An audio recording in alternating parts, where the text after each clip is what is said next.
It is powerful to me that 48.3 million people in the United States of America self-identify and choose to call themselves Black. It is extremely powerful to me that though there are 48 million of us plus in the United States, we oftentimes don't determine the narrative around our existence. I don't know if I agree with that, but let's talk about it on this episode of Mama We Made It with DJ and Reg.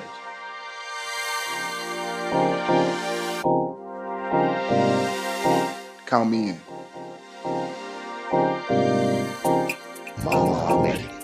What up, man? I have a quick question for you. Sure. I was traveling recently and I lost my license and I didn't know where I'd lost it and I applied for a new license. Yesterday, I got a letter in the mail, a handwritten envelope, didn't know what it was, didn't know who it was from a weird address. I opened it and it was my license with a simple note that said, "Hey, I work for a car rental company. I was cleaning out the car, found your license. Have a good day." And they had put their return address on the envelope. What's the appropriate reward for somebody going through the effort of returning your license? First of all, wow. It sounded like a PE verse when you started it. Got a letter from the government, Exactly. opened and read it, and said they were suckers. I almost started dancing. Was there a name attached to it? There was a name and an address on the outside of the envelope, old school return address style. And so I definitely recognized that I would send them a note. But what should I put in with the note? Should I put in a gift card, some cash, just a nice handwritten note of thanks? I like the handwritten note. Okay. Yeah, I like the handwritten note. And by the way, you're giving off good vibes if that's what happened. First of all, it came, I was like, who is this random name from this random city? And I was suspicious, like, what's in here? And when I opened it and saw my license, I was like, oh, man. Because I've been looking for it for 10 days. That's crazy. And the fact that we still need a physical license is a bit odd to me, but that's a whole nother journey. I'll tell you the story of how I got on the plane without my license. Please quickly do that. Really quickly. So I'm coming back. I'm in the airport. I took an Uber to the airport. Actually, no, I got a ride from a friend of my sister's husband to the airport. And just as I'm getting out the car, dapping him up, I walk up and I've got all my credit cards, no license. And I'm like, yo, I'm at the check-in counter. They're like, sorry, dog, we could probably get you through TSA, but without a license, I can't check your bag. So he's like, my advice is to go to TSA and see what they say. Now I've got 2 suitcases, no license. Go to TSA, stand in line, get up to the line, sister at the line. I was like, yo, I don't have my license. She's like, all right, we have a process for that. And so you go through this process. She has to call like a central command number and go through this whole kind of vetting protocol process where they effectively use, unique security questions that you have to answer real time without looking at your phone to validate who you are. Random type questions, right? What county do you live in? Random, almost like trick question, gotcha type questions, like with no cadence to them. I knew me well enough to get through, but now I still got 2 suitcases, but no license, but I'm through security. I got my big suitcases through the scanner.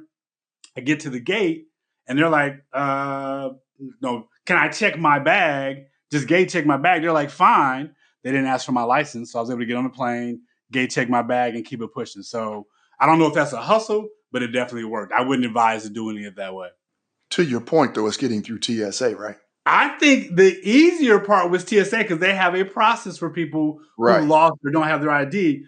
It's the airline and their requirement of having an ID to check a bag that was the finesse. Got it. I see. But once you get through TSA, I guess we don't need it anymore.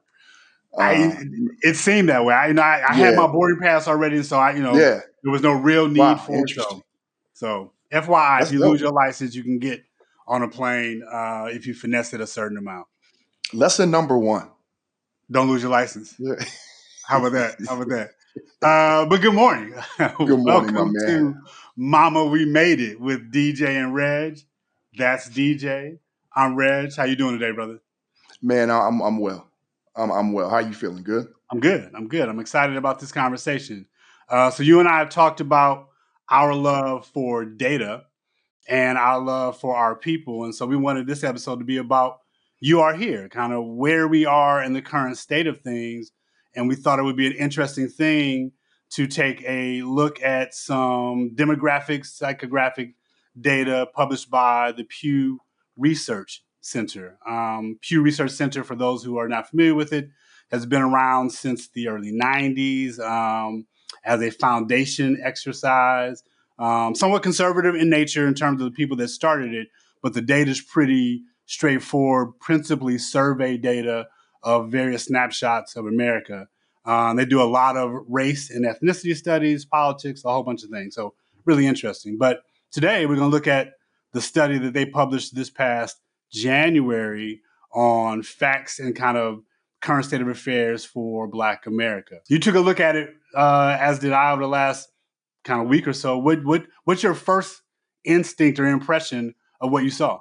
Well, I tell you what. First of all, thank you for reminding me. I have my own set of data that I sift through weekly. How powerful that Pew Research Center information really is. A couple things hit me, Reg. One is the social scientist in me goes to impact on society. Whether or not that impact informs these numbers or vice versa, I think there's a circular effect. There's this phenomenon called the underdog effect in social science. And it is a seemingly ongoing phenomenon where a certain subset of society identifies with those that are underserved and underprivileged. Sometimes that shows in action, sometimes it's emotional support, etc. When I see these numbers, man, what it tells me is at times the creation of that effect is deliberate. And I think we're seeing it now.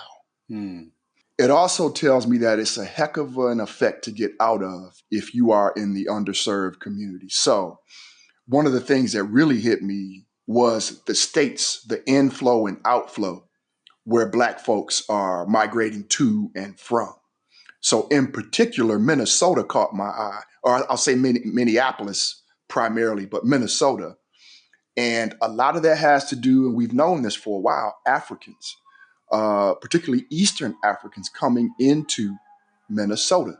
There is something there. I haven't been to Minnesota in years, but that one intrigued me. I think another one is this thing around education. And that's near and dear to me. Two of the states where Black folks tend to have higher representation are states where there are more universities and colleges than other states. Okay. But there are also challenges in the public school system in those states.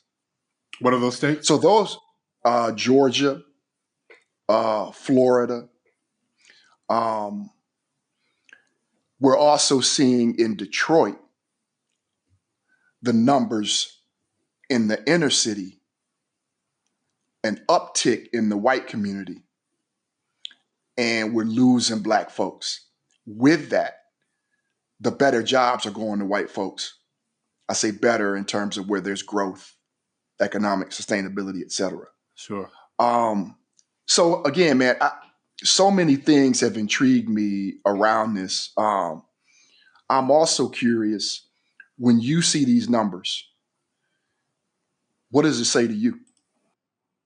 A couple things, and I think you're right in terms of we've seen for a while the rebound effect of the cities becoming decidedly more white and suburbs becoming decidedly more diverse. And so we've definitely seen a boomerang effect as growth and reinvestment in the city and gentrification and development and all the things that come from the process of declaring a certain area blighted, developers coming in, all the things that come with that.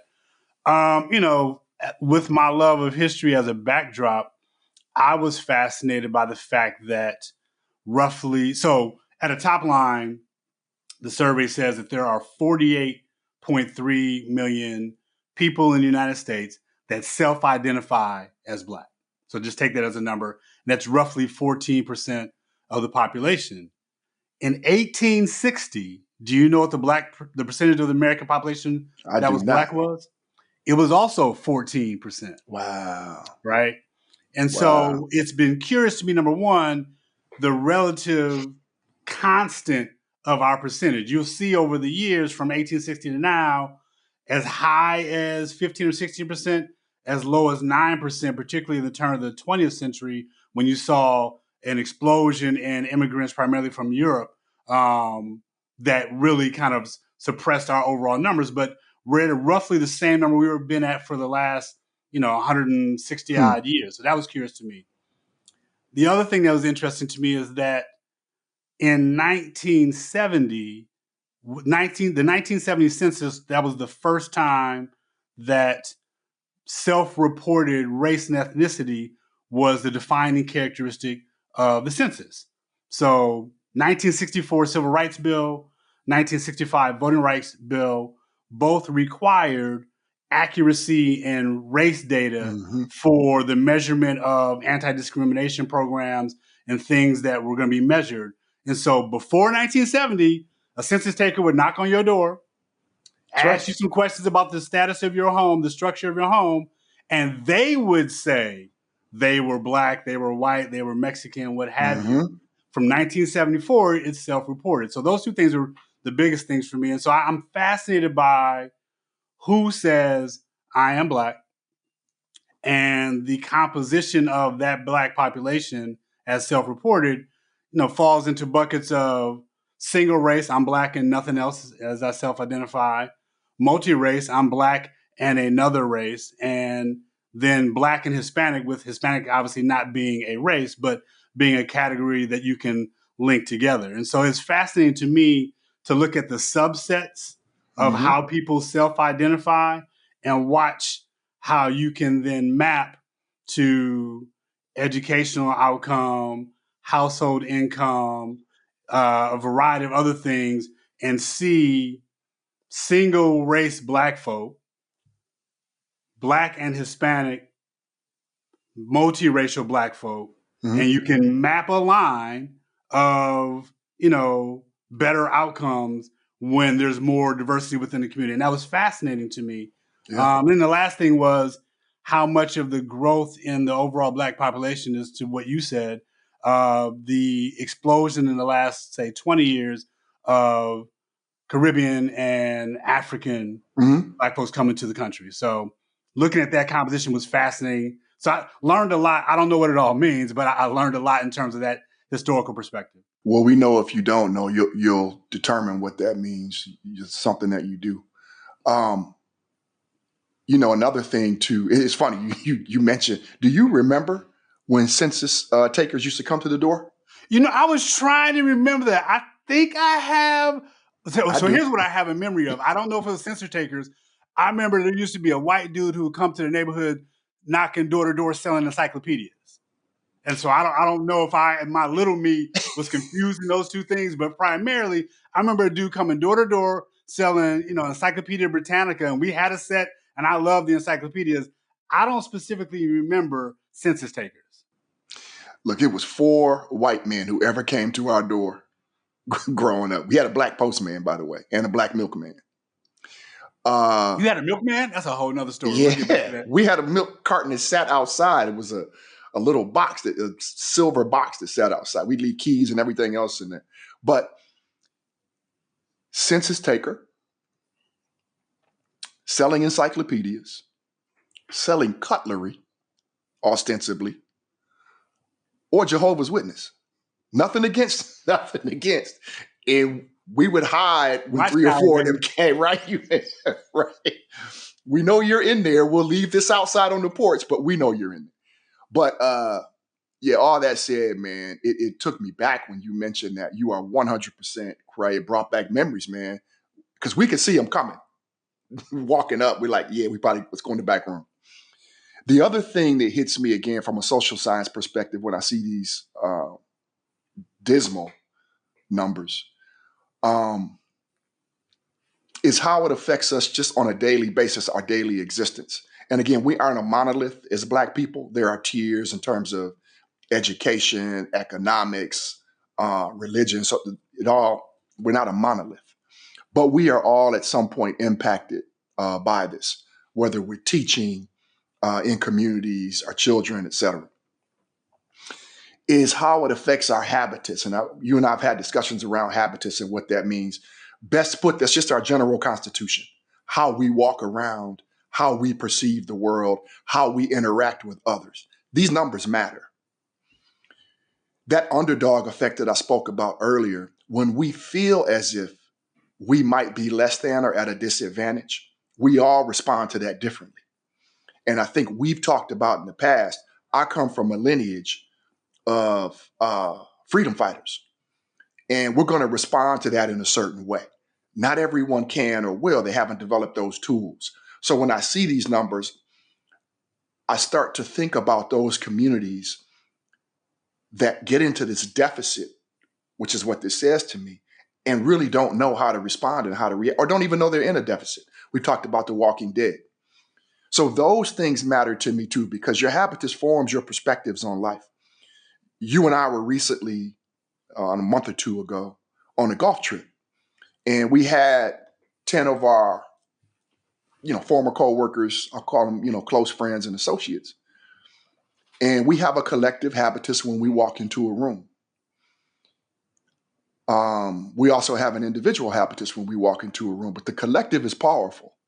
So I think about that when I see, and at times we defy these numbers, but we can't lay in that and we can't rest in that. So this is a very good reminder for me that the work we're doing on this podcast and as individuals with our children in education, where I am students, it matters. It really, really matters. So it's another way of saying there's so much impact, man, when we see these numbers. And what we're seeing now is it's intentional. This effect that's being created is highly intentional. And you'll lose some white folks too, but I clearly believe that at times we are the focus as Black folks. There's some pitiful numbers around the history of Detroit. And in the 1950s, the mayor at the time, Cobo, I believe is his name, was on a Negro eradication bench, building highways in inner cities, et cetera, under the guise of economic sustainability and production. A lot of that was moving Black folks out. Mm-hmm. I think we're seeing that again and again, history repeating itself. So those are some of the things that I think I get excited about. Again, I'm trying to find the tools, the foundation to do great work. And we have to start with this data. Reg, when you see these numbers and you think about this podcast and the work that we've signed up for, is there anything in particular that resonates with you or you connect to? It's a couple of things to top line, right? I think that if you go through just the headlines in the document, in the data, 48.3 million folks in the U.S. identify as Black. That's up 33% in the last 20 years or so. So that's robust growth. There is a, clear, understanding that as a collective, we're younger than the American population. So we're growing into ourselves. And part of that is certainly informed by the fact that our median age of 32 and a half years is somewhat informed by how long we live relative to the rest of the American population. We don't live as long. So there's an implication there. There is a curiosity to me that birth rates are declining, but immigration rates are really driving growth here. And I don't know what to do with that. As a dude who grew up, in the 70s and 80s and 90s and heard about, the crisis that was unwed teenage mothers, you don't hear that conversation much anymore. You don't get the sense that there is this, notion of a whole lot of babies being born unwed mothers. And so that seems to be a change. And I think that there's a certain cultural war that had been fought in that space, and it was never a fair way to talk about what was going on in the community, but that has gone away. And if you want to call that an improvement, you can do that in terms of how that seems to have gotten under control, whether that is through birth control or more social programs that are guiding young brothers and sisters in another direction. And there's a whole set of conversations around this younger generation in general is having less sex, but that's a different conversation. So I'm intrigued by that. I think the thing you talked about a lot, and not because I live out here in the Pacific Northwest, the composition of Black folks across the country, like 56% of all of us live in the South, no surprise there, 17% in the Northeast, 17% in the Midwest, and 10 out West.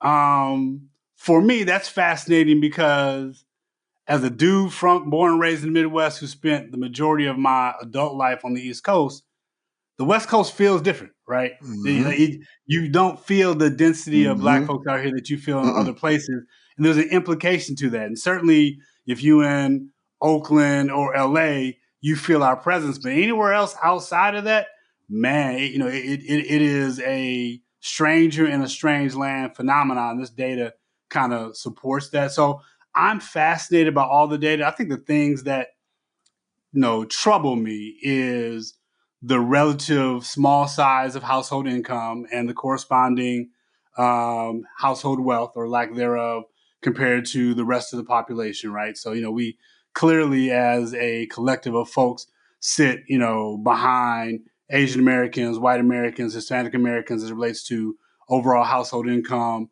and net wealth, if you will, net worth, if you will. And that's, some of that's tied to educational outcomes.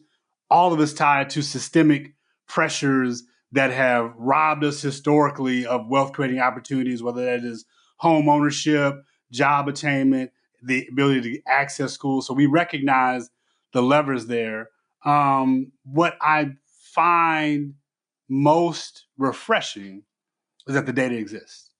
It's there if you want it. And it's the type of data that more of us to just be facile and familiar with and have at our fingertips, particularly because so much of the racial conversation is being erased in the education system. So cats behind us, don't have the benefit of the educations we had. The public schools that I grew up in, up through sixth grade, most of my teachers were Black. And that meant everything in terms of how we understood ourselves, how and where we saw ourselves, the types of books we read, and the types of information like this that we were processing and dealing with at earlier ages. Now, man, the reality is majority of our kids will be taught by non-Black teachers Mm-hmm. in school districts that will be overwhelmingly Black because segregation is retrenching, but you ain't going to have as many Black teachers as we once had. And so trying to find a way to get this and a whole host of other data in front of our kids is the thing that comes out of this for me. Like, okay, how do we, not on behalf of Pew Research Center, but how do we make sure in the community spaces we're populating and the programs that we're a part of, make sure that a data set around how we understand our lived experience, both anecdotally and in a measured way, is more commonplace in the conversation we have amongst ourselves. That's really important to me. I'm thinking about that crew. Thinking about what you said, I'm thinking about the crew that we typically flow with on our golf trips, etc. And even though we all met, most of us met on the West Coast through our Nike experience, most of that crew is from the Midwest or East Coast, which is an interesting thought to me. There's definitely some folks who were born on the West, but I think there's this sort of underlying affinity to the self-identity of being raised in the Midwest. I'll call it East Coast, and what comes with that upbringing. Now, I'm not saying you can't be from the West Coast and have a certain self-identity as a Black person. I'm not saying that at all. But it feels like to me, there is a more identifiable strain of consciousness at times in that East Coast Midwest existence, at least from our generation, and a willingness to identify with it. And again, there are exceptions to all of this, but that's an interesting phenomenon to me. No, I agree, and it's we'd be remiss without identifying how much of that is resting on the base of the numbers of us in the South still and always, and kind of the origin story there. So no question there, and part of that also speaks to not just where we are now, but how we've moved. So you're seeing some reverse migration trends, you're seeing some reentrenchment there, and I do also think that when you talked about earlier the changing demographics of the metro area, the inner city area, if you will, the opportunities that others are taking to invest in those communities sit there for us as well, right? To reinvest in those communities, to hold on to what has historically been our home. And it does open up a whole conversation around where to invest, where to build, where to develop. Should we be consciously trying to live back in the city and not let go of that ground? And I'm excited about this being, I think, a foundational element as we go forward as a podcast. We'll return to this data set and unpack it over time. Because I also think what we're seeing in that space is where we organize. Like historically, if you talk about Detroit or some of these other places, that's where the organization is, man. Those cities, whether it's Detroit, Newark, Chicago, the list is long of old Black organizations, not just the big venerated ones like NAACP or Urban League, but community-based organizations who've been there for a long time. They're grounded in this data in a way that not all of us are. And I think this will allow us to have that conversation as we talk about, what Black folks are doing relative to what's going on around us. There's a whole lot of get us free, as we always have, activity and activism. And I'm excited for all the tomfoolery, which is your word. I'm trying to save myself $1 in the profanity jar. For all the tomfoolery going on, there is so much work around how we get ourselves free. And I that's exciting to me because we've always gotten ourselves free. We have always been, to your point, freedom fighters. And we've always been, in the effort to get ourselves free, pulling everybody else with us in our wake. And so when you think about the impact of the civil rights movement and Black folks writ large, everyone else that has come into this country behind us has benefited from us. And it's important for us to remember and remind folks about that. I love it. 25 minutes goes by awful fast. So I'm looking forward to the next episode. Man, this is a great conversation. I'm looking forward to it with you. I think that we will want to share more of this data. Mama, We Made It is a podcast by DJ, by Reg, for the people. The we is the us. No, we and us is our pronoun, and we are excited to continue to have conversations around how we get ourselves free. So check us out, rate us, like us, subscribe, find us wherever you can find podcasts, and check us out on YouTube as well, because you can see us as well as hear us. So peace and blessings to you all. See you next time.